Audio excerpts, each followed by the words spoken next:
இந்த நபர் எந்திரிச்சு போய் டோரை ஓபன் பண்றேன்னு சொல்லிட்டு டோர் ஹேண்டில உடைச்சிடுறாரு. அந்த ரூமை விட்டு வெளியில போறதுக்கு அதுதான் ஒரே வழி. அதையே இவரு தெரியாதனமா உடைச்சிட்டாரு. உடனே அவங்க டீம் ஆளுங்கெல்லாம் நம்ம இந்த ரூம்குள்ள இருந்து எப்படி எஸ்கேப் ஆகுறோம்னு பாக்குறதுக்காக இந்த கம்பெனிக்காரங்க நமக்கு ஒரு டாஸ்க் கொடுத்திருக்காங்கன்னு சொல்றாங்க. அதனால எல்லாருமே நமக்கு ஏதாவது க்ளூ கிடைக்குமான்னு சொல்லிட்டு அங்க இருக்கிற புக்ஸ் எல்லாம் எடுத்து தேட ஆரம்பிக்கிறாங்க. அப்ப ஜெனிங்கிற ஒரு பொண்ணு அங்க இருக்கிற எல்லா மேகசின்ஸையும் எடுத்து பாக்குறா. பார்த்தா எல்லாமே டாக்டர் அப்படிங்கிற ஒருத்தருக்கு தான் வந்திருக்கு. அதே நேரத்துல தாடி வச்ச ஒருத்தர் புக் ஷெல்ஃப்ல இருக்கிற புக் எல்லாம் தேடிக்கிட்டு இருக்காரு. அப்ப அதுல இருந்து டாக்டர் எழுதின புக்னு ஒரு புக் எடுக்கிறாரு.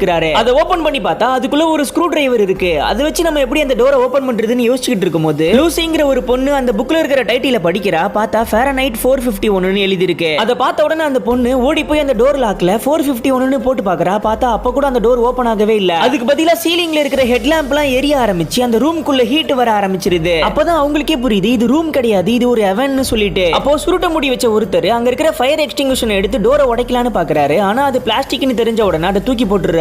ஆனா லூசிங்கிற பொண்ணு மட்டும் அது கிட்ட போய் பாக்குறா. பார்த்தா அதுல ஒரு கீ இருக்கு. அதை எடுத்துட்டு போயிட்டு அங்க இருக்கிற ஒரு கண்ணாடி டோரை ஓபன் பண்றா. உள்ள ஒரு மேனிக்வின் பொம்மை இருக்கு. அது கையில இருக்கிற போன் வேற ரிங் ஆகிட்டே இருக்கு. அதை எடுத்து காதுல வச்சா இன்னும் உங்களுக்கு 10 நிமிஷம் தான் டைம் இருக்கு, அதுக்குள்ள நீங்க வெளியில வந்தாகணும்னு சொல்றாங்க. அடுத்த செகண்டே பார்த்தா அங்க இருக்கிற விண்டோ எல்லாம் க்ளோஸ் ஆகி டெம்பரேச்சர் வேற அதிகமாக ஆரம்பிக்குது. அது மட்டும் இல்லாம ஒரு வெண்ட் மாதிரி ஓபன் ஆகி அதுக்குள்ள ஒரு ஃபேன் வேகமா ஓடுது. அது வழியா ஹீட்டான காத்தா உள்ள வந்துகிட்டு இருக்கு. உடனே அங்க இருக்கிறவங்க எல்லாம் சூடு தாங்க முடியாம மேல போட்டுருக்கிற ட்ரெஸ் எல்லாம் கலட்டிட்டு அங்க இருக்கிற டிஸ்பென்சர்ல தண்ணி பிடிச்சி குடிக்கிறாங்க. அப்ப லூசிங்கிற ஒரு பொண்ணு அந்த வாட்டர் டிஸ்பென்சர்ல எழுதி இருக்கிற ஒரு மெசேஜை நோட் பண்றா. அது என்னன்னா, நீங்க எப்ப வேணா இங்க இருக்கிற வாட்டர் பாட்டில் எல்லாம் விக்கிற கோஸ்டர்ஸை பயன்படுத்தலாம்னு போட்டுருக்கு. அதை பார்த்த உடனே அவளுக்கு ஒரு ஐடியா வந்து அங்க இருக்கிற பிளேட்டை போய் பிரஸ் பண்றா. பார்த்தா அது அப்படியே உள்ள போகுது. அது உள்ள போக அப்படியே அங்க இருக்கிற ஒரு வென்டுடைய டோர் ஓபன் ஆகுது. அதே மாதிரி 6 பிளேட் இருக்கு. எல்லா பிளேட்டையுமே ஒண்ணா பிரஸ் பண்ணா அந்த வென்டுடைய டோர் முழுசா ஓபன் ஆயிடுது. இப்போ அது வழியா ஒருத்தர் வந்து வெளியில போயிடுறாரு. ஆனா கடைசியில எப்படியாவது 2 பேராவது அந்த இடத்துல எல்லாத்தையுமே பிரஸ் பண்ணிட்டு இருக்கணும். அதனால லூசி என்ன பண்றான்னா அங்க இருக்கிற கிளாஸ் எல்லாம் எடுத்து அதுல தண்ணி பிடிச்சி கரெக்டா அந்த இடத்துல வச்சுட்டு கடைசியில ஒரு வழியா அந்த வெண்ட் வழியா பூந்து எல்லாருமே வெளியில வந்துடுறாங்க.